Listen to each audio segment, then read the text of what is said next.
I'm about to debunk everything that you think you know about meeting a soulmate. Too often I hear these romanticized, these fairy tales, these fantasies about what a soulmate is and what the relationship is and how it's supposed to feel. And it's just not that. The first one that I hear the most is when people say, if it's hard, if there's any struggle, then it's not a soulmate, because a soulmate is supposed to be easy and easygoing and flowing, and that's just not true. Yes, the attraction is strong. Yes, it the chemistry is strong. Yes, it starts off feeling like that because that's where you two kind of get locked in. But at some point, the triggers are going to come. But that's the whole point, though. The triggers have to come because that's how each of you are supposed to be able to heal the things that you kind of buried deep inside you that nobody else could get to but a soulmate. Number two, a soulmate is supposed to complete you, which that one is kind of true, but probably not the way that you think it is. A soulmate completes you in a sense, like it kind of gets you to your higher self, your whole self. Because once you are able to kind of start seeing the things that you need to work on to become the best version of yourself, the things that maybe from your past you haven't healed, maybe trauma you haven't dealt with, it could be a long list of things.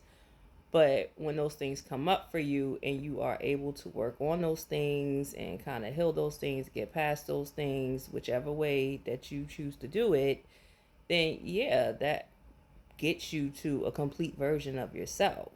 Now, if the two of you are able to do that and come together, that relationship can be a beautiful thing. Now, the third one and the hardest one is that when you do meet a soulmate, you're supposed to spend the rest of your lives together. The problem with that is there's this thing called free will, which means people can make choices whether they want to be together or not.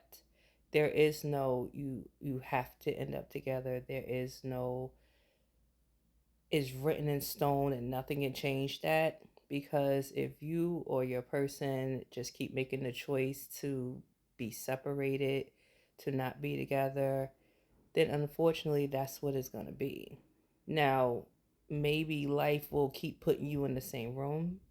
Energetically, if you two are still kind of tied together, you're still going to have that connection there. Free will doesn't get rid of that, but choice will decide whether or not what you two do together if you are in the same room. Now, is it always doom and gloom? No. It doesn't mean that you should be dealing with abuse and verbal abuse and physical abuse and all of that. Absolutely not.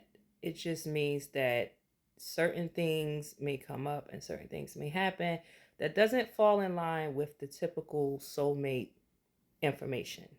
So if you are in a soulmate connection and you're in the thick of it at this point, and in your mind you don't know what's going on, you don't know why you still feel connected to them, but you're not talking to them, or why it felt so powerful and it felt so strong, but it didn't work out and it didn't go the way you thought it was going to go, that's why. It doesn't mean it wasn't a soul connection. It doesn't mean it wasn't a soul mate. And it does not make you necessarily delusional. It just means what you thought you knew about how this connection was going to go just wasn't the right information.